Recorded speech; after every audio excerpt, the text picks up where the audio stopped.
Ugh. All right. I guess I'm the lucky guy. It's accurate. I get to host the first L of this song, guys. I am Jimmy Toscano here with Bone. Bobby Manning Let's see how riled is up you get. en route. We'll see. Bobby Manning is en route from the. He's obviously, these airlines these days, they can't stick to a schedule, so he's running a little us for this. He's a glutton for punishment just at some point.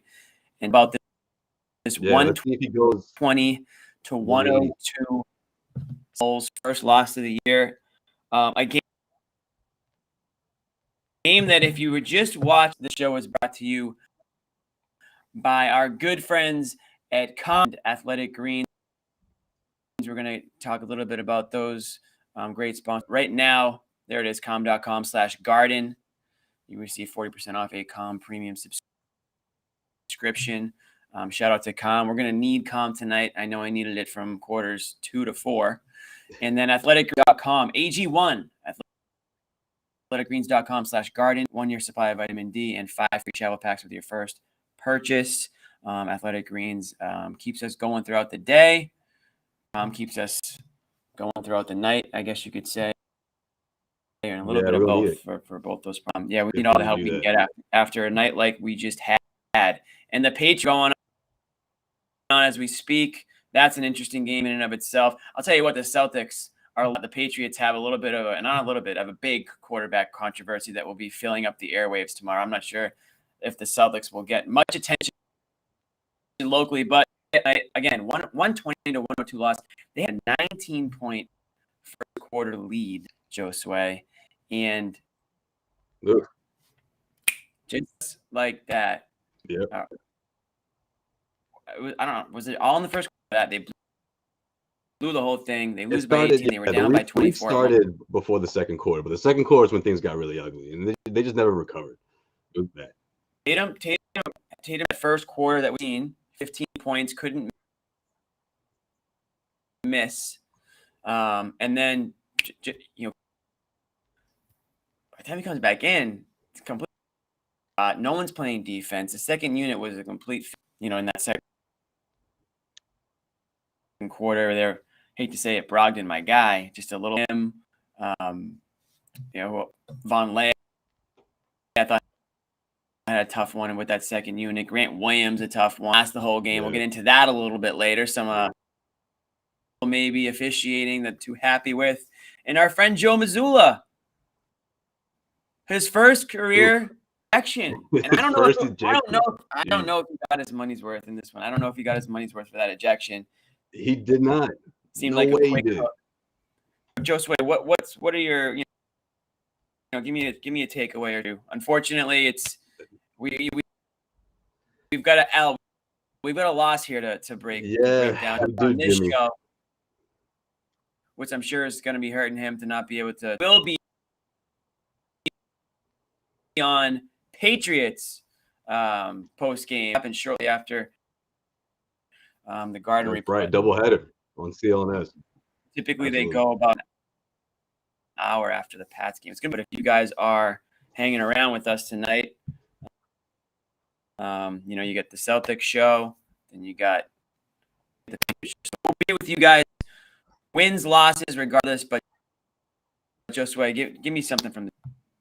Oh man, Jimmy, I don't know where to begin because the way they were shooting lights out in that first quarter, I was like, this is it. This is the game where we get to see them go off from the 3-point arc and just dominate a team because they're just like they're on pace to do that, right? One of the best offenses out there in the NBA right now. So to have that happen and then for them to go a 180 in terms of like getting lazy on defense was really disappointing. And that's how quickly that lead evaporated. I mean, this is still a talented Bulls team. This is still they're athletic. They can get to the rim. I thought the Celtics struggled in protecting the rim. Rebounding has always been, it seems it's going to be an issue, for a while. And it was a big one in this one. I mean, Vucevic, even as a member of the Magic, he usually does things like this to the Celtics, and tonight was no different. But that was like the third person, or second to third person that crushed the Celtics team. It seemed like every single starter in that Bulls team clicked throughout that run. But when you go back to the the way the Celtics were playing in terms of like getting lazy on offense and settling for threes and then trying to get that magic again in the second quarter, I thought that's how that lead disappeared that quickly, because you can't just try to duplicate what you did in that first quarter. That was unbelievable. 8 for 10 from three. Every single starter was making a three, had at least a couple. It felt like, and then they just dropped the ball. Look, to go down by 19 against this Bulls team, I mean, and then you want to talk about how bad things got in the second quarter. Why did Joe Mazzulla wait so long to call that timeout? I mean, it was the first timeout of the game. Not only did he wait until the lead was completely gone, but he waited till the Celtics were trailing the Bulls to call that timeout. Look, I know he's a rookie head coach. I know we talked about growing pains, but that was shocking, Jimmy. I mean, I'm really surprised that no one on that bench could have said, hey, coach, we really need to call a timeout before the Bulls get rid of this lead, or they get rid of this deficit. And that's exactly what happened. Yeah, you were kind of watching the lead dwindle away a little bit. And when's this first time out coming? I think, like you said, Josue, it's a rookie head coach situation, a little bit of adversity. I think that one was just a situation where it happened. So maybe you get the inexperience from the head coach, and then obviously Stoudemire coming in. Maybe one of those assistants would have said, "Hey, let's reset here. We don't like what we're seeing on this. Not getting back." I mean, the Bulls they just went into a second level that the Celtics didn't get into. That second unit for the Bulls completely just outran. Yeah. Yeah, the second unit, they struggled. Yeah. Yeah, what you kind of saw was, I think the Celtics started settling for threes, and a lot of them as well. Guys, I'm going to try to and the thing, figure it out at some point. Yeah, we're trying to figure this thing out, but yeah, go ahead. I mean, why people screaming at me like, tell Jimmy knows, he knows. But yeah, look, when Tatum was cooking like that too, just the way he started, I mean, you wanted to see this team continue to play that everyone gets their touches and swing the ball around, make sure the movement is there, and look for the open guy. And they were knocking down 3-pointers, but at the end of the day, trying to get back, as Jimmy's going to try to figure things out. I guess it's going to be the Josue show right now, but trying to get back and to knocking those 3-pointers, that's no recipe for success. You got to revert to playing elite defense. You got to make sure that you protect that lead. And again, look, as soon as that lead goes down to single digits, you have to call a timeout in the situation just to reassess everything, just to make sure that whatever's happening, that they can stop it before the bleeding gets as bad as it got. I mean, look, I get the mentality behind letting your guys go out there and figure things out on their own, but when it gets that bad, when you see a 19-point lead start to fade, I mean, I just thought it was a really bad call for them not to whistle for a timeout. Just a couple of stats we'll run through here. Celtics from the field, 37.4, 37.5 from three, 26-6 turnovers. Bulls right under percent at 48 from the field, right around 48 from three, 29 assists, 60 rebounds. Vucevic, Drummond. One of the things that everyone wondered. Yeah, and one of the things we did wonder about the Celtics was how they were going to match up against teams that had those big rebounders and guys that were able. We saw it tonight. I mean, the Celtics did not have much in the, and Drummond's been doing it for a long time. Yeah, you know what? It's funny too, Jimmy, because this was my concern going into the regular season, that the Celtics would get too comfortable with winning like this, right? With getting hot from the three, buckling down defensively, having someone like Brogdon to weather the storm if there was ever a comeback. And I just felt like this was the bad habits that we saw about a year ago from today, right? Or at least, when the Celtics were a 500 team, middling in the Eastern Conference, and we saw them blow leads like this, like it was their job, like it happened time and time again. I just saw a very less disciplined team this time around. And, I don't mean to put this one on Joe Mazzulla. I mean, of course, he didn't help, with his decisions in this game. But I also think that the Celtics, they just got way too comfortable with that 3-point shot. And they tried to get back to doing that. And they never got back to playing the kind of defense that they needed to play. And then they got beat up, honestly. The front court, guys off the bench, the athleticism. I thought the both did a really good job of just countering the Celtics' attack. And in that second half, they came out at halftime with the same energy. The Celtics just couldn't match it. I'm seeing that Gary Washburn tweet will apologize to the team. Yeah, that's right. I was going to get to that. Yeah. For getting booted. Anything or is that you seeing the same? He said that I think I'm seeing the same thing. He said that he apologized to the team, apologized to the locker room. Okay. Situation. I don't think I think anyone who watches that whole thing back probably would say them as that tech. But basically, what happened was earlier in that quarter, Tatum got teed up for reacting to a call that he and later on, Vucevic had a similar reaction. He got called for something that he disagreed with, or I think he either got, but Vucevic's reaction practically almost took her out when he reacted, and no call. So Tatum comes, to the court, basically saying, why isn't he getting a tech? I just got a tech for the same thing. And I think Muzzulla was essentially coming to defense for Tatum in that situation. He got 2 quick tees and he got the boot.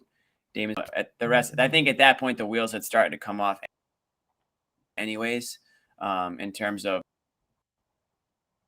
Celtics sort of fighting back in this game. Made things worse. But exactly. Frustration kind of boiled over there. But listen, we've talked about it. John's mentioned the referees. There's a big notice when the referees walk into their. Don't take any shit from Jason Tatum. Anytime this I was like, where are you going with this? Yeah. He's not going to get the benefit, right? I mean, that's true. And why is Grant falling in that category? They don't like him. They think that he, Right. But why is Grant falling in that category? We've been talking about this for weeks. I mean, John sniffed this out back in the finals, and rightfully so. And then it just carried over. And then, now it's part of his personality. I'm the guy who complains. It's almost like a Draymond swag, honestly. It reminds me so much of a young Draymond, but without the type of I don't know. It's almost like referees look at it and being like, you're not really that upset sometimes, And then when he really is upset, it's almost like, wait a minute, you're the guy that was just joking around me.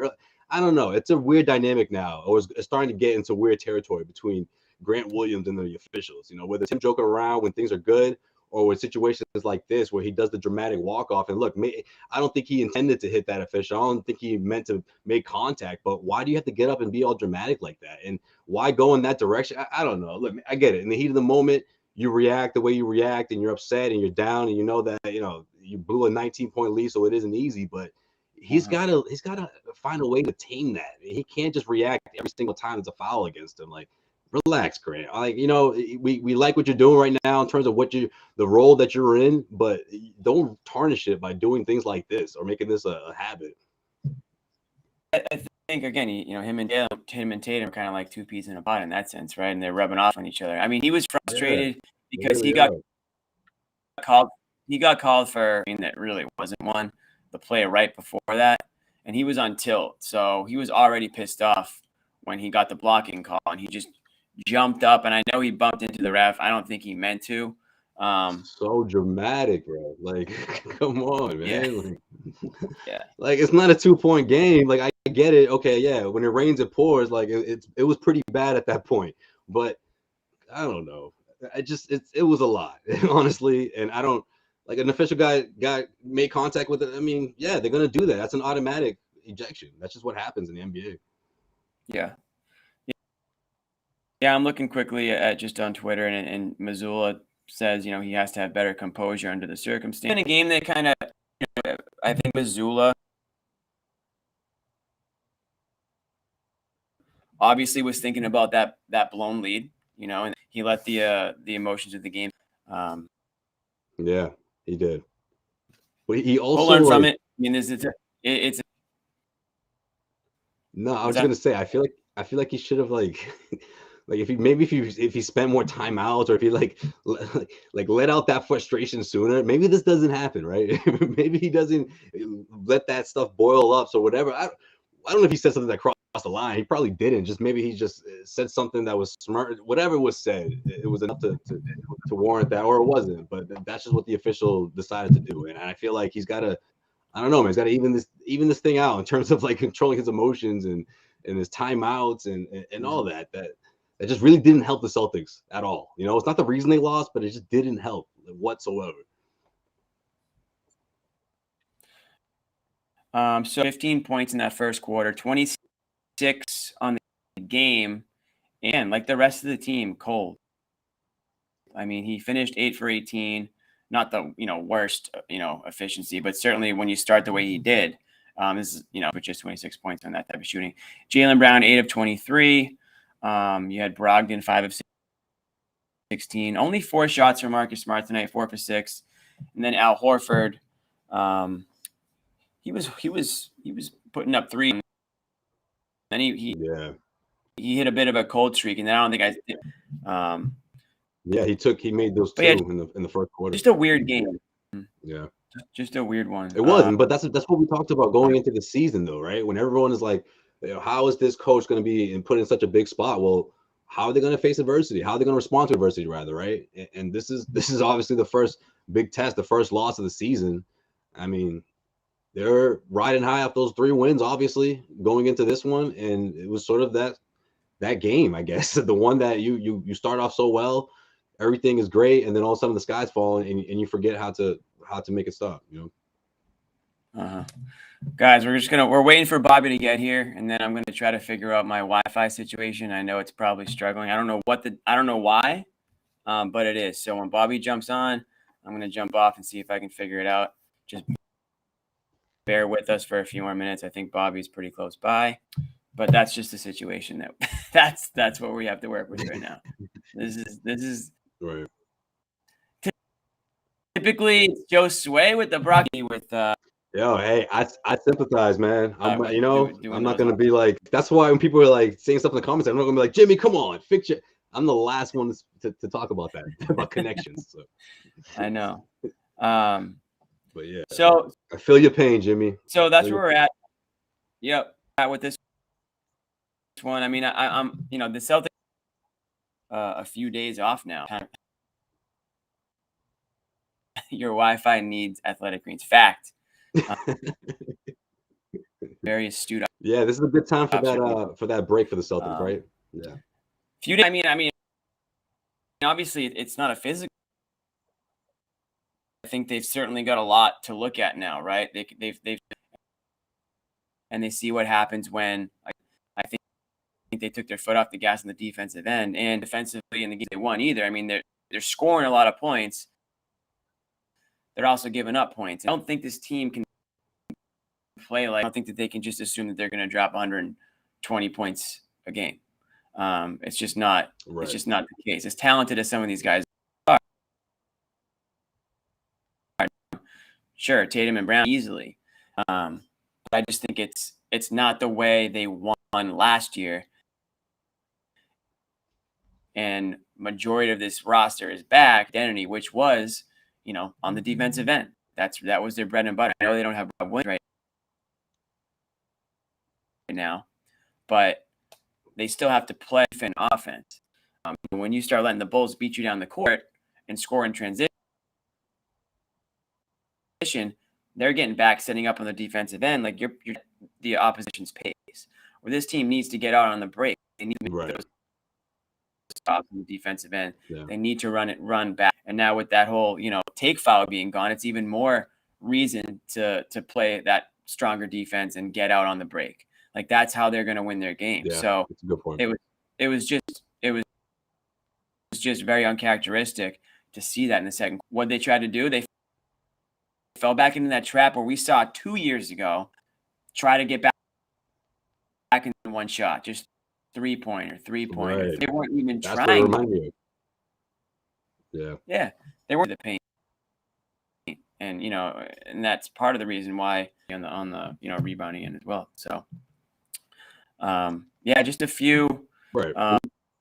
And the way Tatum and Brown have been playing lately, I'm with you, Jimmy. That's true. I mean, it's just that can't be the true identity of this team, though, right? Of the offense, it can't just be those guys. Obviously, they're going to lead in scoring.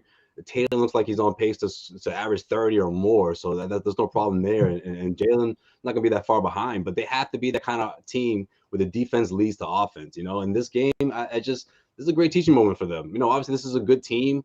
They went in hot going into this one, and this is the sort of thing that can happen when you're maybe a little overconfident when you're hitting 8 of 10 in the first 6-7 minutes of the first quarter. Get out to a 19-point lead, and you start to get lazy. So this is a good teaching moment for them. They never that was the best first quarter we've seen from them throughout this 4-game stretch. So yeah, they're 3-1 now. They got this great break, this long break to make sure that they can go through those plays, what went wrong, and Joe Muzzulla can continue to talk about. I mean, hopefully he talks about this whole tech and attitude thing that these guys got going on, because it's got to be addressed. Hopefully he does. Maybe he doesn't share that with the media, but I think it's worth bringing up that these guys, they have to control their tempers in a sense, and Joe Muzzulla obviously can be the one to attest to what can happen, but these guys have to know that they're experienced. These are vets we're talking about. Tatum, Grant's getting up there. He's got plenty of experience now, and these teaching moments should go a long way for these guys. But at the same time, they have to get back to that being that defensive team that they were. They have to make sure that with the rebounding deficiencies that they're able to make up with just tough nose defense, and that would lead to quick, fast breaks. And the first 3 wins that we've seen from the Celtics team, that's been their MO, right? Getting out on the fast break, moving the ball, but getting stops, stringing together stops, and getting out to big leads in a hurry. What did you think of Zach LaVine tonight for the Bulls? They're always that team that you have to show up for, because they've got obviously a guy like DeRozan, who was out last year for MVP. LaVine, they've just got some guys thing tonight, and he's been just a consistent force. I don't think they love him in Chicago. I think I recall like a lot of people being like, "Oh my God, this guy," but he's still a player that's given the Celtics fits over the years, and he's just a complete player. He always grabs like 20 and then rebounds Caruso. when he plays the Celtics, and he got 23 today, Jimmy. 23 boards. Like, that's just nothing to him when he gets to Celtics. Like, that's just what he does. So that didn't help them at all. Yeah, I mean, it's 18 and 23 for Vucevic, 19 points for DeRozan. Just some good production all around. They've got Caruso are always getting in the mix, like a big energy guy for them. So, the Bulls get their win. Celtics get their first loss of the year. I don't think it's anything to panic about. It's one game. The Celtics weren't going to win all 82. There's just some habits that you want to avoid. It's, this team needs to be defense first. And I just back to what Josue, when the head coach has to call and tell the guys, listen, we're getting away from that defense-minded basketball. We can't rely on every single shot to fall. I mean, Tatum's not going to score 15 points a quarter every single. It's not going to happen that way. And especially when you're giving up a lot of points in the paint, just layups, fast break points. I mean, offensive rebounds. I mean, like, that's the stuff that's gonna make it really hard for you to win without Jalen and Tatum, combining for 70 points. Like we said, that can't happen every single night. That can't be the identity of the team. They're way more talented than that, And I think that, listen, we talked about this team surviving without Rob Williams. It's going to be tough and all that, but I mean, this foul trouble thing going on with the front court, I mean, it's happening every single night. I mean, the defense has to find a way to sort of just against matchup against these type of teams where it's vital to protect the paint. It's vital to have that front court. I mean, they have to, without getting frustrated like the way Grant did and got himself ejected. Guys in the front court are so pivotal, and Al Horford has been, he's been doing a good job, but he needs some help. I mean, guys have to be available. So that's another thing. That's another part of this as well. I mean, Grant Williams getting himself ejected didn't do these guys any favors in terms of trying to strengthen the defense in the front court, because I think that was the biggest problem in this game. Yeah. No, it was. Vonleh was battling too. He got 2 fouls in the first quarter. Sorry, I'm responding to people in the comment section. Vonleh got picked up 2 quick ones. I'll say this though, those Vonleh fouls, if you go back and watch them, I think I'm gonna be a Vonleh. I know. I'm with you. I'm with you. 2 phantom calls, Yeah. 3 total. I think he got called for 5 fouls. 3 of them were horrible calls. And I don't usually get on the refs, but those are 3 bad calls. I think they kind of let the game get away from them a little bit. I don't want to go full Tommy Heinsohn tonight, but when you look at the free throws, Celtics took 12, Bulls took 29. Again, I also know the Celtics took a lot more threes, and they weren't really getting, trying to get enough contact and trying to go to line as much as they needed to. So I'm not going to say that was no reason. I mean, pointers tonight, and the Bulls only took 20. What's up, guys? Thanks for holding it down. Man? What happened? What happened in this game? Because in my opinion, there's a lot, and we went through a bunch. So it's up. We want to hear your take now.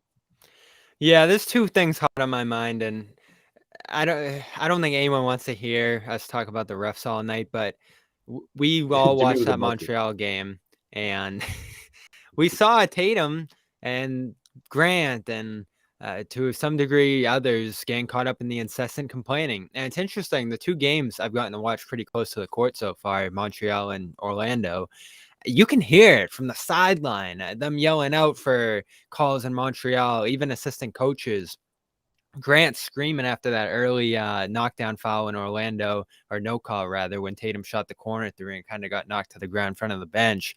They're going back and forth. Players have gotten teed up in a couple different games now. Tatum in the opener, I believe Grant might have in that last game. And then tonight, you have Tatum, you have Grant taking that path toward the official. You just can't do that. You have a million different paths to take in that circumstance, even if it was incidental contact. Right. Yeah, just a ridiculous thing to do. And I haven't seen if he's responded. I know Joe Muzzulla apologized for whatever he did, and that seemed kind of like a shaky call to kick him out of the game there, especially when he had no technicals. But you'll live with it. Lose Muzzulla, not lose Tatum in that circumstance, who was complaining, but the team just crumbled after. And you have Smart talking to the officials after back and forth transition sequence. And you have the team generally just not getting back there at the whole game. It goes back to a lot of different things I've asked this team so far. And number one's the officials. They shrugged that right off when the ejection happened in Montreal.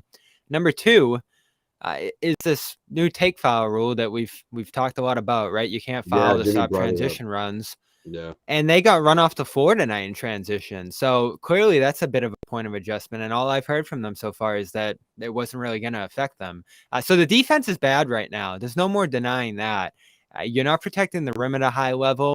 You're giving up a lot of jump shots in this drop defense, which they haven't adjusted out of too much. I didn't catch a ton of the second half, Josue. Were they still kind of dropping back and letting guys shoot with the center there? Yeah, they've been doing that the whole time so far.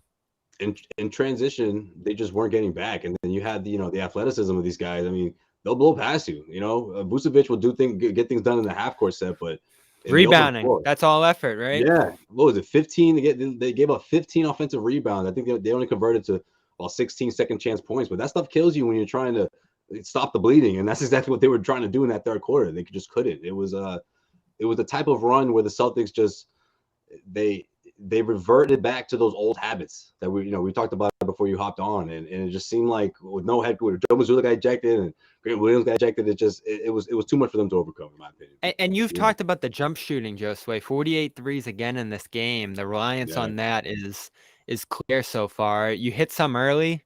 You go on that great run in the first quarter. You have almost 40 points there, but you give up 30, and then you rely on it for the rest of the game, and it's not there from that point on. Second half, I'm going to look exactly at what it was, but they shoot 33%, 7-21 from 3 there.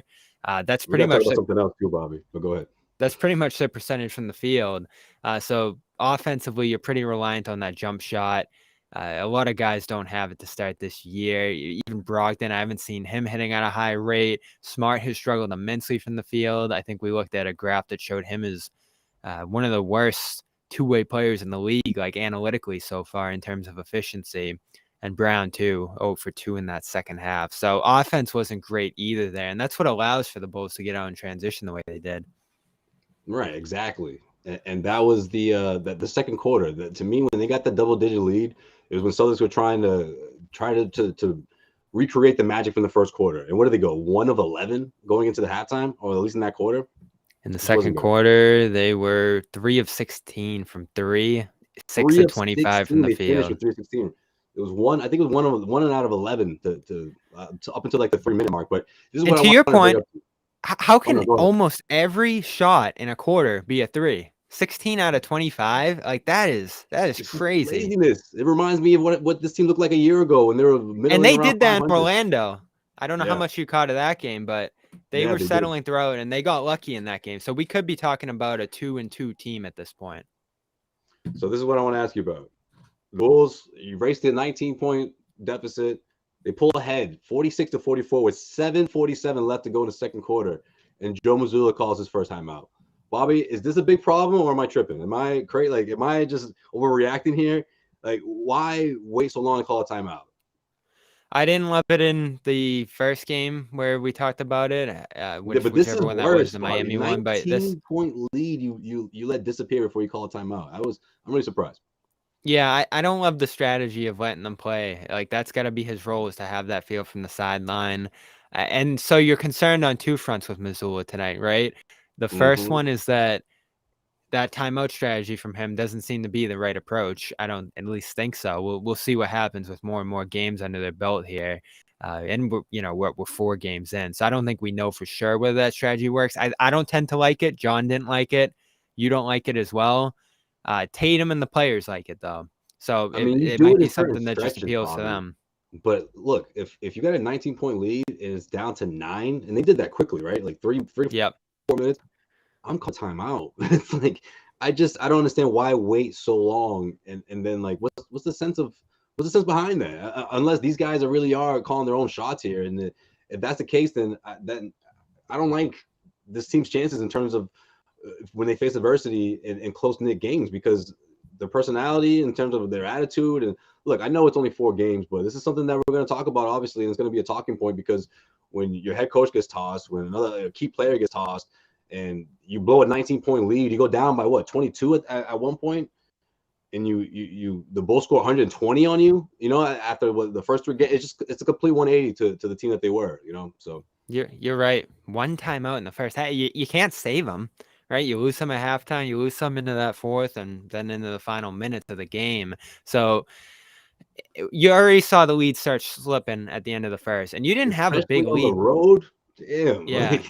And you didn't have a big lead going into the second quarter. It got down to 9 after it was at 19 by the end of that first there. So you already felt momentum starting to change. Right, and we know what Ime would have done, right? Ime would have cut it off early. Like, it would have gotten down to like 16 or something, or 14. It wouldn't have gotten down below 10 before the end of the first quarter without calling a timeout. So he would have called. Yeah, I haven't loved that. Like, by the time they pulled ahead. Like, at the same time, though, to your point, Josue, like, this kind of is a player-led group right now. Joe's admitted that he's going to lean on these guys to manage themselves to some degree. And these are the nights that you worry, where they spiral mentally. Like, they got caught up in complaining. They got caught up in transition. They got caught up in defensive mistakes, which I think are a constant theme so far early this year. So this is a night where you really need a leader to emerge. And unfortunately, when it comes to that officiating issue, I think they're all on the same page in terms of seeing the refs as out to get them, and I haven't seen a lot of the post-game reaction here yet. But again, no one in Montreal after Tatum got ejected said, we can't do that. Like, we can't have that in the regular season. In a big game, we can't be taking technicals. That's not the reaction they've had, and that's why we're seeing it continue. Well, when that type of moment that we saw in the preseason happens during the regular season, and that's when they're going to have to answer those questions. It could have happened tonight. I think, like, I know everyone's confused by the Muzzulla ejection. I think, and obviously I wasn't there, but I think they ejected Joe to leave Tatum in the game. Like, they could have called a tech on Tatum complaining there, and it would have been his second, but they went with Joe instead for some reason, which is really weird because I don't think he said anything. That's what I'm wondering. I'm like, what it was so random to earn that. Yeah, I don't know. I don't get it. That part. I mean, it seemed like the Celtics were maybe too far behind at that point, but again, it didn't help. Like, I don't think this loss falls on Muzzulla, but he just didn't help. And I think the Celtics have to find that balance between him calling the shots and the players doing their own thing. And I think it starts with timely timeouts. I think that was a big thing for this team. Like you said, I mean, Ime was huge on that. Sometimes he would have just enough towards the end of the game to use in close spots, but he was very strategic when he called his timeout. So I think that's important, especially on the road. They got to figure that out. So Jimmy is figuring it out. He's got the Brockton Wi-Fi. He's resetting completely. So I have a feeling he's going to be good when he comes back. He had it for a minute there. I was watching in the Uber. He had it when he first popped out and you were doing the Josue show, but it slipped again. It happens, guys. Give him a break. We are going to talk about some sponsors here, which, of course, are not right in front of me at the moment, but you know who they are. Com is with us again. And they are the best app to relax your mind after a loss like this. I know people are going crazy. We need it tonight. That means like you could be up on your phone complaining all night, or you could be getting a good night's sleep. So once we get off the air, stick with us till the end of the show. But once we get off the air, go to com.com/garden to get 40% off a premium subscription. And what does that get you? A lot. Sleep sounds. We love those. Those are my go-to. The rain, the fan, the ocean, the forest, whatever you want, it's on there. You can get bedtime stories. You can do the calm of the day midday. If you got to go into work tomorrow and you're still pissed off in the morning, you might have to reset at lunch. And that's what the calm of the day is for. I'm also thinking meditation when you wake up is a good one. I also believe they have yoga on here, which I got to get back into mid-season here. So I'm going to go over to Calm. Back into? And you're a yoga guy? I didn't know that, Bobby. I tried it out last year. I loved it. Good way to get away from your phone and get your muscles loose and everything like that. It's good stuff. So that's what I hear. I've never done it though. Com.com/garden. You can go do it on Com. 40% off a premium subscription. For listeners of the show, they're offering an exclusive offer, so you can go over there and get that and help out the show. Deal. 100 million people around the world use Com to ease their minds. And then we have Athletic Greens. athleticgreens.com/garden. This is the powder. You've heard about it. The good powder you put in your water every morning. Throw it back. That's it. What are you getting? 75 vitamins, minerals, probiotics. Help your gut. And the key one here is the vitamin D, the immune boosting vitamin D. They're going to send you a year's supply. And it's getting rainy out, Josue. I just came out from Florida. I'm not ready for this. I was just gonna say, look at you with no jet lag, just going right into the read. There you go.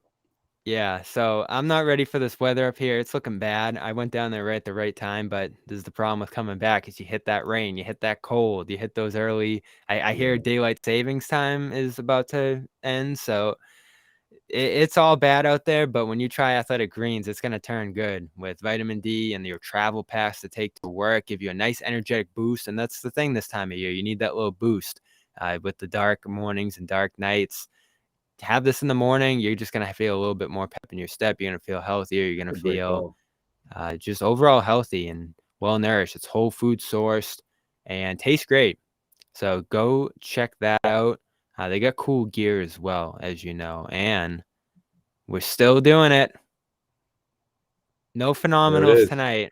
I don't have a single phenomenal to throw out there. And we had a lot of them in the early shows this year. But when you try either of these offers, and they're both great products, we love them. We're going to send you a phenomenal t-shirt. And we're still waiting, but word is they'll be here soon. So let's welcome in our friend, Jimmy Toscano, once again, who I believe is back queued up here. Jimmy, why'd you intro him like that? Our friend. Like you had a special guest or something. What's up, Jimmy? He is our friend. When our friend's here. Our friend? Can you guys hear me and see? Yep, you sound good to me. I don't think anyone's friends with me tonight in the chat. The connection issues. What are the people? Oh, yeah. I was doing like a mime thing for a second. I just went under the hood and I had to rewire some of the Wi-Fi going on in my apartment here. So I'm operating my connection right now has never been clear. It's never been clear. You went into the wiring? I went under the hood, dude. I had to go under the the bureau. I had to rewire a couple of things. Jimmy had those glasses on. Restart. I pulled up the app. I had to restart the gateway. I had to do it all. Can you guys hear me? Yep. Yeah, you're good. Yeah. I kind of like the setup with the Garden Report logo right there. I like it. What did I miss? People are saying I'm still buffering. What did I miss? Yeah, he's not 100%. Everyone's mad about the loss, Jimmy. Just They're don't read being the too don't read the tough on you. comments. They're upset. They're They're emotional. mad. I'm wondering what the commenters are saying about this game. I haven't dove into them too much, but what is everyone hot on? We talked a little bit about the refs, Jimmy. How can you not out of this one? And my big thing is everything that's happened tonight, they've brushed off for the most part. The complaining, the defense. Well, they've hit on the defense at times, connectivity and all that. So I'll give Joe credit for that. Like, I think he's been tough on the defense, but they've mostly focused on offense to start this year. And you're seeing the defense slip, which is concerning. I think we've seen enough of a sample size at this point where not only the strategy, dropping back there big and letting a lot of jump shots go, but also their approach in terms of preparation to defend in transition, to defend the post, to rebound. It's all shown to be a little thin. And let's get into the bench now because this bench was bad tonight. Starters came in, set the table in the first. They were rolling. Tatum comes out. I thought you had pretty deep bench units, especially in that second quarter where Hauser was in there. But I think you hit on it earlier, Jimmy. Bad night for Brogdon. You were going at Brogdon a little bit, weren't you? Yeah, you were. Oh yeah, no. I was going at that whole second. Brogdon, those guys were. Grant was a huge awful part tonight. of that. Yeah, you called him back. pumps. I mean, and Vonleh, like this Vonleh thing, what has he made? A few good plays so far. I thought he did an admirable job in the second half of that first game on Embiid. But really, it's Horford doing the heavy lifting at that position. Grant's helping out, defending more bigs than usual. And so far, everyone who freaked out about backup big man, and I know we all rolled our eyes on it mostly on this show, I did, but I think they're vindicated here. Vonleh is not getting it done. Blake Griffin, a signing I didn't like. Not really working so far. Yeah, and then you have Luke Brian, Cornett stashed on the bench. What happened to Luke? Where's Luke? You make it sound like these guys, he has to adapt. He wasn't even in the NBA not too long ago. Look, I'm not worried about Vonleh. I think he has to adjust, but those are tough matchups, trying to go in there and battle with Embiid, who he had to do it right away, right? First guy off the bench because they got into foul trouble. I mean, I like Grant the effort. into foul trouble as well. Like, this isn't an ideal matchup either. Vucevic, it's tough. I didn't agree with those calls either, but you can't let that get yourself out of the game. And I feel like that's what happened. I mean, these guys, their emotions, and we knew going into the season is going to be tough without Rob, and this defense it's going to be different. But yeah, I'm with you. He hasn't been stellar, but I'm not ready to just say, oh, okay, Vonleh is not someone that can at least plug in. You can plug in and help out for the next 4 or 6 weeks while Rob is out. I think he's one of those guys that can help you. I really do. Like, what's the alternative? A LaMarcus Aldridge or one of those veterans that are. Well, right now they're at 15 roster players, so they're kind of set. They've made their decisions, but Derek Favors became available eventually. No one has signed him yet, so I don't know what that says about him. But he's out there, and you have. I guess the other one would be, I guess Kabengele's off to G League camp now, so he didn't never emerge as an option. I mean, yeah, it's thin out there, Josue. Like, there are not a lot of options, and that's where they're at. But it does worry you that they're not getting by there. Like, those secondary minutes there, they haven't killed them to this point, but tonight it became a problem. And then even in Orlando, I felt like they were searching a little bit. Like, you saw that Luke stretch didn't work. They had another Luke stretch late in this one. Like, it's just not working with him either. They haven't established him there. And then Blake, like, where's Blake at? I know it's going to take him some time, but it was tough seeing him come in with the second unit at the end, or not the second unit, with the deep bench unit at the end of the game there. If you were going to sign him, Jimmy, didn't you have to be confident that he was going to be able to play? Yeah. Like, not thrive, not be Blake of old, but play. And he hasn't so far. Yeah, I mean, it makes no sense to sign him and just to throw him in garbage time, right? I mean, I don't know if he just needs a little bit extra ramp up. I mean, he didn't have, a full off season with any team. I have a feeling he probably came in maybe a little bit behind, and this is a way to try to give him a couple weeks to hopefully find that, find some semblance of who he used to be. But certainly, yeah, you're right, Bobby. I mean, they wouldn't have signed him. They wouldn't have used a roster spot on him just to, guy to play 6 minutes in garbage time. That doesn't make any sense. Bobby, what I want to ask you is not go to Cornette at all tonight. I mean, clearly they were being overmatched down low. So you would think that maybe, and again, I know that Muzzulla got booted, but even before that, I mean, you think maybe they are going to try to switch it up with some of these big guys when it's not seemingly working? So this is another decision. It seemed like it would have been a perfect opportunity. This is another decision that they're going to have to make in cohesion with the front office here, because this front office, I think, loved Cornette.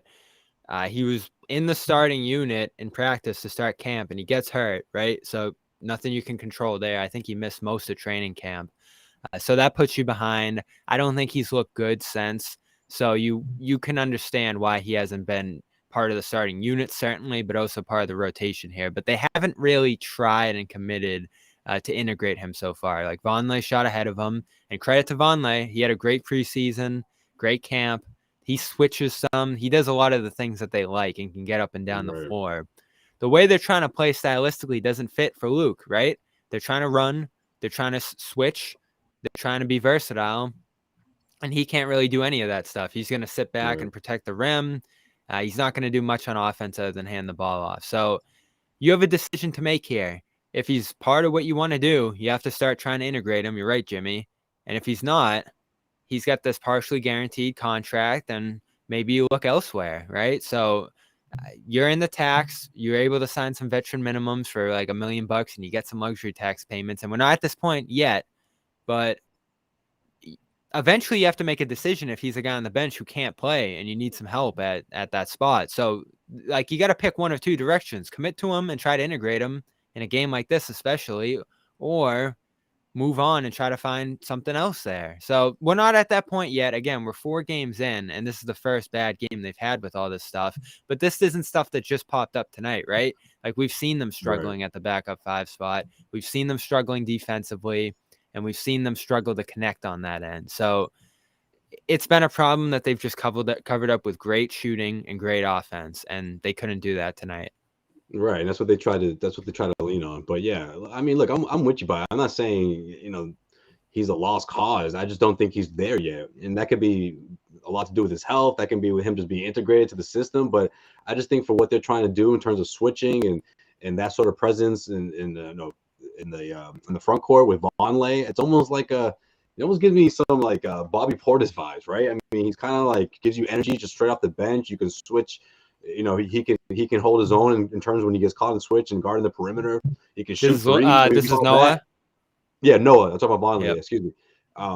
We saw his range from the first preseason game that he can knock down that 3-point shot. I mean, Celtics always loved that. So yeah, I agree with you, Bobby. I think he just does a lot of what they need right now. But right now, with the way things were going, I'm surprised. Actually, what Jimmy brought up earlier. I was surprised they didn't go to Blake a little sooner. Like I didn't expect him to kind of go in there with the third string guys the way he did in this game, especially when the Bulls lead turned into double digits. I mean, I was surprised he didn't go deep into his bench and just give Blake 5 minutes just to see if he could do something to stop what was going on. And the other concern with this depth is that you're gonna have to lean on your starters to get you to the finish line, and that means a lot of pressure on them. And they're asking these guys to do a lot right now. Like Brown and Tatum are key rebounders right now, and I think they're gonna have to do a better job there to help you compete on the boards. Al, we've seen and acknowledged the load that's on him, and he has to take that rest day, even though he didn't evidently want to against Orlando there. So they understand the position they're putting him in minutes wise and how much they rely on him. And luckily, you're a little deeper in the backcourt there with Pritchard and Brogdon and Smart and White. So, again, you're going to assess all this stuff on the fly. I think you're going to continue to experiment. You get 2 major injuries in Gallinari and Rob. This is what happens. Like, you have to go to your depth and figure stuff out. You made a good point, though, about the Blake thing. At least right now with Rob out, I mean, wasn't that the point? I mean, not for him to be the first guy off the bench. Again, I envision him to be sort of that third string guy, or at least the last guy to round out the rotation, if you will, right? But especially in situations like this, when your front court is in foul trouble and you need to string together some defensive stops just to sort of have that presence, you need rebounding. They crushed them in the rebounding and cleaning the glass. Like, Why not go to Blake when they were down by 10 or even a little bit before that? I don't know. They obviously know something. Did they not? They obviously know that he's just right. I mean, This is we've a road watched trip? him. Hasn't shown. What does he Is it look just like too to you, much? Jimmy? Just traveling too much? Yeah, that too. It looks like he can doesn't barely bring a get above lot. the. He can barely leave the ground. It looks like. He can rebound though, so that's something to consider. But you need to do more than one thing. And like, is he a threat offensively? Good Can he passer. defend in Good space? pass. I mean, guys go at him, right? And here's the other thing with this Yeah. defense right now. People are gonna say play Hauser. They're going at Hauser out there when he gets on the floor, and he is shot great. I think he's sprinkled in some good contributions in short minutes, but they're short minutes for a reason, because when he's out there, they are going at him, and they can't switch, and they can't do the things they want to do on that end of the floor. So that is where my prediction come true. That'd be good. Huh? What's that? Sam Hauser being a legit 3-point weapon for this team. It's gonna take some time, but he's showing good signs. He's not buckling under pressure, if you will, right? I like that about him. He was nice in that Orlando game in short spurts. I think he had a few against Miami too. But again, you can only use him in short spurts, so he's not a backup wing for this team, which is what we've talked about. Right. But that's a nice weapon to have off the bench, something that they haven't had in a really long time. So, do we want to circle back to that Grant ejection? I know you guys hit on it, but yeah, like, this is a leader on this team right now, and I don't think he played well tonight. Minus 26. I don't think he made a good decision on that play, whether it was intentional or not. You don't even go close because it's automatic ejection, right? If you make contact. So that was tough. That was really tough to see from him. Yeah, it was. But we were talking about this before you hopped on. Like, this whole like dramatic, coming off the floor or getting to your feet and showing how mad you are. Like, why does he have to do that? Like, that's got to be something that you learn from the NBA finals, or at least you learn just from playing in many years that you have in the NBA. Like, that doesn't help. And I get it. Like, he's just wired that way, but he's got to find a way to contain that. And I just don't like this whole, like, it reminds me of a young Draymond. Like, it's almost like he's just like stealing it out of the book of Draymond Green and how you I like that comparison. The way he jumps up off the floor and pouts and starts pounding, it's so Draymond. It's like a young Draymond, and it's just something that he's not going to help anyone with that sort of attitude. The officials are onto him. They're onto Tatum. They're onto this attitude that these guys have, where it's like, oh, you can't call a foul on me, or I have to demonstrate how upset I am in front of everyone and make a show. I mean, that officials don't like that. I mean, that's what it is. They're embarrassed. Like, you're making this big dramatic scene, and it's like, I'm going to hit you with a tech. That's what happened. They weren't having it tonight. I don't get it, Jimmy. I just don't. They've seen the negatives of it. It has cost them at various points, particularly in big playoff games. And how much have they learned from that playoff run? We've talked about defensively and temperamentally and offensively, particularly. They've pulled a lot from that playoff run, but they just don't seem to understand you can't complain. You might be right. You might be passionate. You might not have anyone telling you not to do it. Right. But as individuals at this point, they have to see you're going to get teed up. You're going to get kicked out of games. Like, how many times do they change their mind? Like, that's it. The call's been made. And here's the biggest thing, Jimmy. They have a reputation at this point, right? I think the officials overreacted tonight, but I think that overreaction comes from a place of we're just not taking it from these guys. We hear it from them all the time. Tatum's on us. Grant's on us. Did the coach say something now? Like, who's this coach? You're out of here. Like, you have a reputation, and I think that hurt them tonight. Yeah, I said that to Josue before you jumped on. I said there's a sign on the referee's locker room that says don't take any shit from Tatum or from whoever.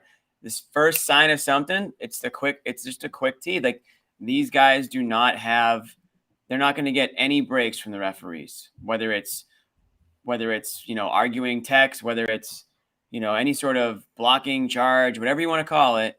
They're not going to get the benefit of the doubt. And what happens is they end up playing against the referees. They end up focusing on a call or a missed call, and they're not focusing on the opponent.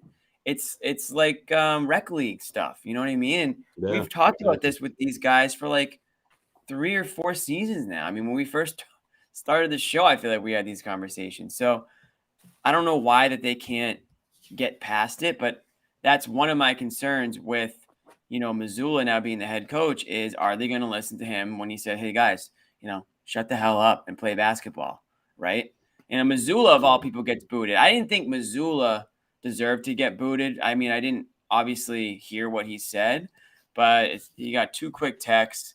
I think in a situation where a player is arguing about a non-call or a call, it makes sense to me for the coach to step in and do kind of the arguing for the player, not in a disrespectful way, but in a way where the players won't get involved. So I don't know why they would just tee up the head coach and get him out of the game. And now you're kind of forced to argue with the players because you've eliminated sort of like the liaison there. But yeah, I mean, it starts with Tatum, Bobby, and he's kind of as good as he is, as great as he is. That's one of the biggest knocks you can say about him is that he pouts and complains out there, and he flails his arms, and he swung his arm on that goaltending call. That's what it was, right? Swung his arm, did he showed up the ref, and yeah. the refs didn't like it, and then the whole thing was that Vucevic did it on the other end and didn't get called for the tech, and that's how Muzzulla ended up getting kicked out. So does Tatum have a fair gripe there in a way? Yeah, if you're going to call it on one guy, you should call it on the other guy. But it goes back to the fact that they're out looking for it. They're looking for it with Tatum. They're not going to, he's a repeat offender at this point. So they're not going to give you, they're not going to give, a guy like Vucevic who might not get fired up or might not complain about calls as much. It's like anything else in life. You give some people that you like a little bit more of a leash or a little bit more of a break than you do guys you don't like. So if Tatum's now in that category and Grant Williams is right behind him, just like, you would expect him to be. And Missoula needs to get through to these guys that they need to play the opponent, not the referees. And I think frustration boiled over tonight. They were missing shots left and right. They weren't getting back on defense. Everything was bricking, and they weren't going to get bailed out by the referees. In fact, it was the complete opposite. So they took it on, a couple of guys took it out on the referees. Grant was obviously really dumb for getting up in the way he did. I'm not saying that he intentionally bumped into a referee, but first of all, talking about a female referee, and I think you just got to stay away. You know what I mean? And then after he got booted, dude, leave the court. Like, you don't need to pretend that you're going to go like running back onto the court and like continue the fight or something like that. Stop with the Draymond impersonation. Like, no one's entertained. Like, and that's I think they get frustrated that they're not allowed to do that. And then the whole Muzzulla ejection was like, oh, we can't do that, but he can do that. Yeah, no, that's my point. Everybody was you got to win a championship. championship. You got to win a championship. Everyone saw your behavior. And this is the time of the year where the referees they're quick to do things like this because they want to send a message early. I got 1 week into the NBA season. We're not putting up with this. We got 82 games on the schedule. We're 3 or 4 games in. Like, we're not gonna put up with this every single time. And this is the time of the year where you got to figure out a lot of this stuff. And we talked about the timeouts too, Jimmy. I was interested in your thoughts on that. Missoula establishing, the lack of timeouts, establishing that he's going to let the players play through it, and that works through the first few games. Doesn't work tonight. Maybe it's something he has to feel out as a coach and see what the best strategy is there. But I think it comes from a place of, what am I going to say? Like, these guys are handling themselves. He doesn't want to be too hands-on with them, and that's the kind of coach he's going to be, which works some nights. And on a night like this, you might not be able to stop a big run. And man, was this a big run. It started at the end of the first, rolled right through the second, and that's 14 minutes where you call one timeout? More than that, really. Right. Yeah, and it's not like you needed Missoula to call a timeout so that he could draw up, a bunch of plays and get strategic. It's just, you got to call a timeout, get into your guys, stop the game, stop the momentum. Just even for that, like, your guys are getting beat out there.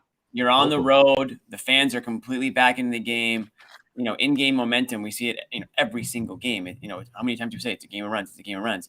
Well, that was a big criticism we had with Brad Stevens, is that sometimes he would sit on that whistle and he wouldn't call a timeout until the other team tied it up or took the lead. So I think stopping that a little bit sooner. Yeah, hindsight's 2020. I think if Missoula had another crack at it, he would probably try to stop the bleeding a little bit sooner. Real quick, I want to go back to this comment that this guy here made. First, you say Tatum needs to show emotion. He shows emotion, gets teed up, and now y'all say he needs to stop. Drag him, Jimmy. Drag yes him. and yes and no. Yes and no. And listen, for the record, I think it's a stupid tech. I think that players should be able to, like, in the heat of the moment, every single one of us who has played sports, when something is called or done, and your immediate reaction is what your immediate reaction is. And Yeah, you're right. We've been there. I think for what Tatum did, yeah, there is a line where you don't want to show up the ref, you don't want to drag it out, but like, man, if you're waiting for the call because you think it might be against the other guy and it's on you, like, naturally you're gonna react a certain way. And I think if it was up to me, I would like to let those slide, but I understand, I think, why they don't want it to escalate. When we talk about we want Tatum to show emotion, we want him to show emotion in game. We want him and he has done that. I'm not criticizing him. Like, we want him to show emotion on both ends of the court. We want him to be fired up after he throws down a dunk or if he hits a three. There were points before the Celtics turned around last year where he would get fouled, or he would do this great move and score, and if he didn't get fouled, he would just be complaining about not getting the foul call instead of being like fired up that he just threw down a nice dunk or that he just made a nice move to the hoop. It's like, we want him to be emotional for the right reasons, not the wrong reasons, I guess.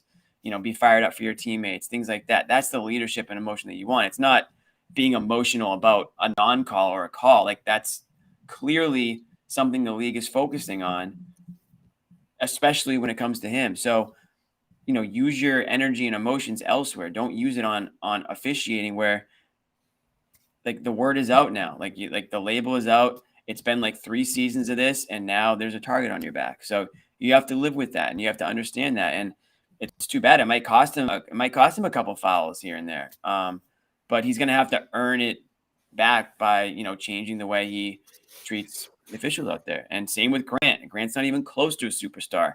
He's not going to get superstar calls or non-calls. Like, I don't know. It's weird that Grant does it. And he was in Montreal talking about, like, I said, because that's just, yeah. I said ref the game, not your emotion. Like, why? You're giving up points. You're giving up opportunities for yourself to have a break later in the game, right? You get one technical, and now you can't really do much later. Yeah. He's taking on that role, though. He's kind of taking on the goon role, right? He does the dirty work with getting people's faces. He'll knock a 3 in your face when you least expect it. He's the problem is to that point where that's part of who he is. I know the commenters are frustrated with their treatment, and I get it, right? Other teams, other players, like, I can't fathom the stuff Draymond does to the refs. I've seen him so many times in his career, just like tower over them and scream and yell and 10 times worse. Just do all this different stuff, and they never even think of calling it that. He goes like this, like crazy. LeBron can do whatever he wants. Like, he could have done the bump tonight, and he wouldn't have gotten ejected. Like, it's not fair. But you as players, you as a team, have to assess what they've done to you at this point and why they've done it, and change and try to adjust. Like, it's just like a game situation. Like, if the other team's rolling to the basket every time past your defensive scheme, you don't just stand there and say, like, why isn't the scheme working? You adjust. And it's got to be the same deal with the way you're getting called in these games and the way they're reacting to your reactions. You have to adjust and change so that you're not getting guys ejected, you're not getting technicals, and you're not getting mentally out of the game. And that's the biggest thing, right? Who cares if you get a tech as long as you're not getting ejected? You can't be getting lost in transition because you're complaining. And that's the biggest one there. I still remember against the Bucks in the playoffs last year, Tatum was in the backcourt after a drive, and his man, Wes Matthews, shoots up the floor and hits a 3, and they barely got the take foul off so they could prevent that 3. And Tatum, you saw him like slump his head because he knew he screwed up when the 3 went in. But now that take foul is gone, Jimmy. So, like, there's even more of an onus on getting back in transition. Exactly. Get back in. And that was the problem with the Celtics tonight in that second quarter. They didn't get back. How many layups and drives and fast breaks did it look like the Bulls had in that second quarter? You have to get back. Last year, the Celtics offense was created through their defense. They're not going to be the Golden State Warriors. They're not just going to be able to just drop 130 a night. Like, they have to play defense. And again, I said this earlier in the show, I know Rob Williams isn't there, I'm sure that's part of, the cohesiveness, but a lot of defense is effort too. And I just felt at points tonight, they got lazy, whether it was not getting back on defense, whether it was just trying to score a quick three on the opposite end because they saw if you go down the first quarter. But it just wasn't winning basketball. And that's why you see how badly they lost tonight. To go from a 19-point lead to a 24-point deficit. And it happened so fast. Yeah, it really did. And part of that, again, might be that's a coaching thing. They're gonna have a lot of film to look at over the next couple of days. They don't play till Friday? Yeah. Kind of an unusual. A lot of practice this week. Yeah, they've got a lot to look at. Certainly they've got a bad taste in their mouth after tonight. And nobody wants to lose, but sometimes you need a loss like this because 3-0, everyone's telling you how great you look. Bobby's writing articles on how effective Tatum is, and I'm hearing how Tatum and Brown are the best tandem in the NBA. Sometimes you need a little back to reality moment, and I think they definitely got that. They definitely got that tonight. Oh man, he was so good to start the game too, and I was talking about that with Josue coming in too. Is the fact that they started making it rain, they were getting downhill with ease. It was coming to them so easily in that first quarter that you almost saw them in real time take their foot off the gas, and the Bulls started scoring a couple on breakouts, and like you said, it was sort of this back and forth open floor game. It was like pickup, and all of a sudden the game just kept getting tighter and tighter and tighter. You didn't get that timeout. And then it snuck up on them to start the second. But this was crazy to me. Josue pointed this out. Second quarter, you take 25 shots, you make 6. Just a dreadful offensive quarter. 16 of them were threes. And they're just launching them. Same deal as Orlando last night, or a couple nights ago, Jimmy. Yeah. They were launching and settling and getting out of that offense that worked. And it didn't cost them in Orlando, but it cost them here. And they are very jump shot reliant as a team right now. They don't have post touches. They don't have centers that can throw inside to and get a basket. You don't have that pick and roll relief and rob. A lot of this is just passing along the perimeter, getting into early offense, and taking open threes. And tonight they couldn't hit them. Yeah, you don't want to fall into that jump shooting trap, Bobby. Right. They just, as great as scorers as Tatum and Brown can be, they're not a team full of just jump shooters. You want to see them move the ball around, work it around, drive.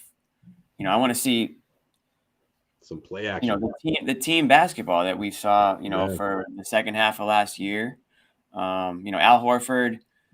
What are we thinking of Al? Did you guys talk about Al at all? No, but I wanted to. No, we didn't. We spoke. We talked about it before you hopped on, Bobby. He hit those couple of threes, and then he kind of just we didn't see much of him offensively. He missed. I just think he had his hands full on defense. But what do you think, Bobby? So offensively, at this point in his career, he doesn't give you a ton, and they should put the ball in his hands more as a playmaker at the elbow. I think because that's his greatest strength, right? Is making quick decisions, running the offense, and breaking the game down with his mind, because he struggles to post. I think he, last year he went through that shooting slump to start the year too. I don't have his full numbers in front of me to start this year, but overall, I don't think he's been great. Well, he was going into this one.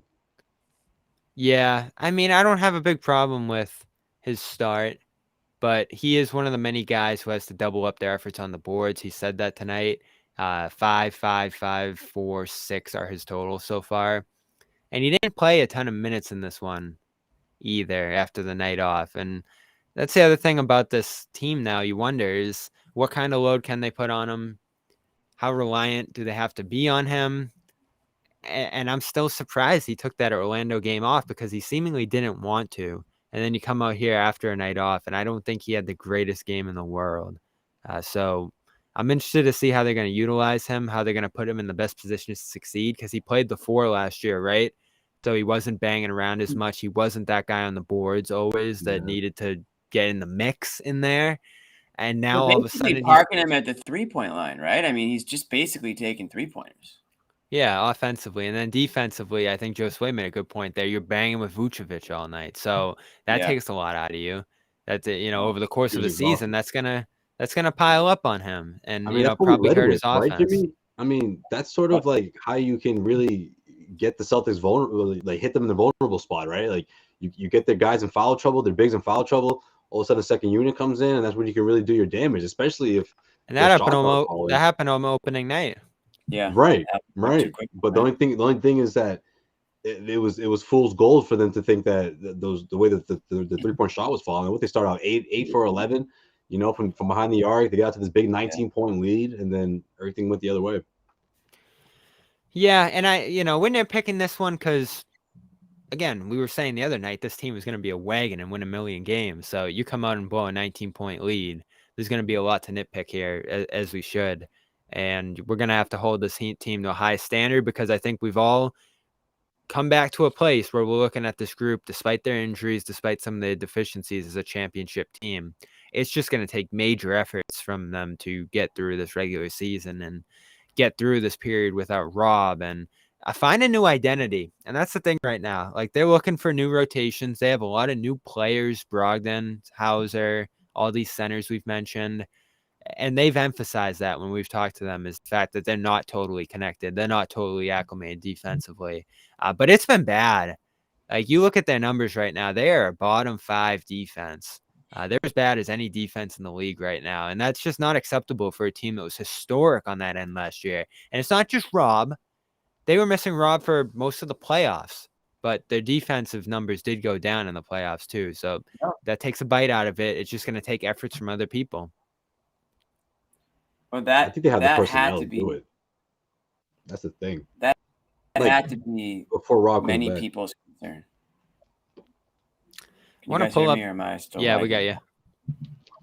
I was just going to say defense has to be many people's concerns, because I thought that's what Ime did well, was to get these guys to believe in playing defense. And a lot of times what happens, as players get stars and they become a little bit more focused on scoring, on the short end of it, right? I'm not saying Marcus Smart, that's kind of what he prides himself in.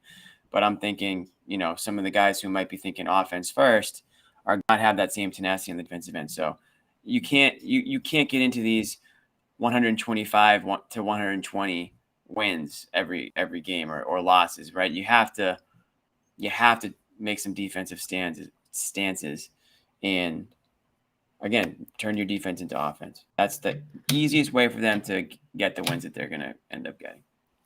And it looks like a bunch of teams around the league are struggling on that end. And that transition foul, I was talking to a lot of people about that over the last couple of games, and everyone was just kind of brushing it off. The amount of teams I'm seeing right now, they're giving up almost 120 points per 100 is insane. Like Brooklyn, awful, 125. Oof, they're bad. Memphis, 121. Some other good teams here. Celtics are 25th in defense at 117. You have Denver at 115. These are big numbers to be given up. Even just a couple games in. Philly 114. But look up at your chief competitor in the East, the Bucks, 99. They're locking down through 2 games, and they're firing on all cylinders at 2-0. So you face some good teams so far, but that's your chief rival. They're really defending. Really showing that they're trying to get back at you this year after that loss in 7 games last year. Yeah, definitely. I mean, some of these teams, some of the elite teams in the East, they've blown a couple of games like this. I mean, maybe not like this, but they've blown big leads too. But if you're the Celtics right now, this is a good time for you to regroup. You have all these days off to go through everything and find out what went wrong and just try to get back onto the you're going back home now, so. Hopefully they can get back to their winning ways, right? And give Joe credit. They're number 2 in offense, and the offenses look great. But now it's time to double back. You got this week here, as you said, Jimmy. This should be a defense week, right? Camp was all about offense. I've heard they drilled offense through camp. This week, let's play some defense. Let's get these pick and roll coverages down. Let's make sure we're playing guys who know what they're doing on that end, and let's figure out what we want to do on that end, because I don't love this drop scheme. It worked against Miami. Didn't work tonight. We'll see what they come out with on Friday against a pretty prolific Cavs team. That's what's up next. 4 days off. Ooh, Spider's coming. 3 days off, rather, here this week before Friday night home game against the Cavaliers, another team with guards that can really score. You got a game on Sunday, I believe, against the Wizards, who got guards that can really score. So there'll be more potential shootouts here that you're going to have to really defend in. And a couple of good days off here, rest and prepare for that. Anything else from you guys before we get out of here? Well, I had the Cavs as my number 4 seed in my prediction. So I have high. Yeah, what was up with that? For the guy, dude, they're a young, fun team. I think they can surprise a lot of people. I'm a Mitchell guy. I mean, I know he's not, speaking of defense, I know he's not the defensive juggernaut that everyone wants him to be, but he's I doing just everything think he's else, the type of player that can. Yeah. Yeah, exactly. He can just completely change it by himself. And when they get a young squad over there, so I kind of like them. I'm excited to see them. I don't think I know Garland got hurt. Garland got a eye injury, a nasty eye injury, I guess. He shouldn't be back for that game, I'd imagine, but he did get a cut inside his eye that forced him out of practice late last week, and he missed a game or two as well. Looks like he's doing better the last I read here. So we'll see if Garland's ready for that one. Mitchell certainly will be. We will be. We'll have some people down at the Garden, including myself, for that game back from Florida. Hope everybody enjoyed the coverage down there. Some good stuff coming from there. Sherrod doing some good reporting down there as well. Yeah, the bucket hat broke out. It was nice. Oh man, I'm dreading these next few days here. It's like rain. Yeah, it's like the last time parade it of rain now. This year, man. That's it. Yeah. But, well, I was thrilled I got to go down there, caught up with some old friends from high school I hadn't seen in like 6 years. That was awesome. Wow. And some good food, too. The Cuban food down in Miami. Oh, man. Who you telling, Bobby? Did you go to the same spot? Yeah, you should write about it. Will do. We'll also have basketball writing. That's what we were down there for on CLNSmedia.com. Glad you enjoyed yourself in Miami, Bobby. Jeez. Celtics all access. That was fun. Yeah, right. Dear Dad, my friends from high school are still on a leg, unfortunately, but we want to remind first we want to thank everybody for watching. We remind everybody that if you're interested, which you should be, our good friend John Zanis will be live in just a few minutes. The rumor is he's going live at 12. Talk about this Patriots disaster. I can't wait. Disaster. I'm about to go downstairs. I know. We're going to give everyone just enough time to regroup, get your snacks, brush your teeth, whatever it is you're going to do. We're going to have a very interesting I can't wait. Patriots get your popcorn, baby. John's about to go off on this team, I can imagine. There's so much to talk about. Got lit up by the Bears. I'll tell you what, the Celtics got lucky tonight because there's not going to be, locally, I don't think you're going to get too much Celtics talk on the airwaves tomorrow. I think it's going to be mostly Patriots, whether it's this quarterback controversy. Is it Mac? Is it Zappy? Is it neither of them? I mean, I think when you have 2 quarterbacks, you have 0 quarterbacks, and that kind of it was so dumb. I don't want to get into it. We'll let the experts do it. But how dumb was that? Oh, we're gonna play both tonight, and I feel like they rushed Mac back. Would he practice once, Jimmy? Yeah. Apparently, he took the bulk of the snaps on Saturday. But yeah, I mean, I can't figure out what they're thinking. I mean, and I'll say this: Patriots fans at the game tonight, what are you doing? You just alienated your first round pick. He's practically booed off the home field. So stupid. And I don't know what. Listen, I'll tell you what. And the Magic Man couldn't get it done tonight. How'd Zappy look? Well, I missed all the bad stuff. He looked unbelievable the first couple of snaps. Everybody thought they had the second coming, but by the looks of the score, things went south very quickly. I think he threw a couple picks. I know that obviously the Patriots defense, a little bit of Swiss cheese action going on. So it's going to be a very interesting Patriots show. We can guarantee you that. We want to thank our sponsors one more time, Calm, for being so good to us and keeping us sane through a game like this. You guys we're going to want to go to calm.com/garden for 40% off your subscription. We love Calm, and that's just a great place to go to sort of reset. There it is, calm.com/garden. 40% off a Calm Premium subscription. They've got soundscapes, music, sleep stories, pretty much anything that you need to fall asleep or to sort of come down from a tough game or at the office, it's there to help you out. And then secondly, our other great sponsor, Athletic Greens, AG1. Hit up athleticgreens.com/garden for free and 5 free travel packs with your first. Just we all take it. Quick little powder. Drop it in the water bottle in the morning. Chug it on your way out the door, and you've got your enough vitamins a day. So we want to thank Athletic Greens for for supporting us, and we want to thank you guys. And if you do sign up for either of those 2 subscriptions, take a picture of that receipt, DM it to our good friend John Zanis, who will be again live in a few minutes here, and you will get a free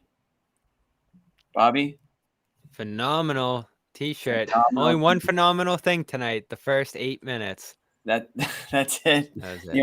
That's it. Yeah, that's not a shirt you'd wear after tonight's game, but we are told that they are hot off the presses and they will be and if you get both, step soon.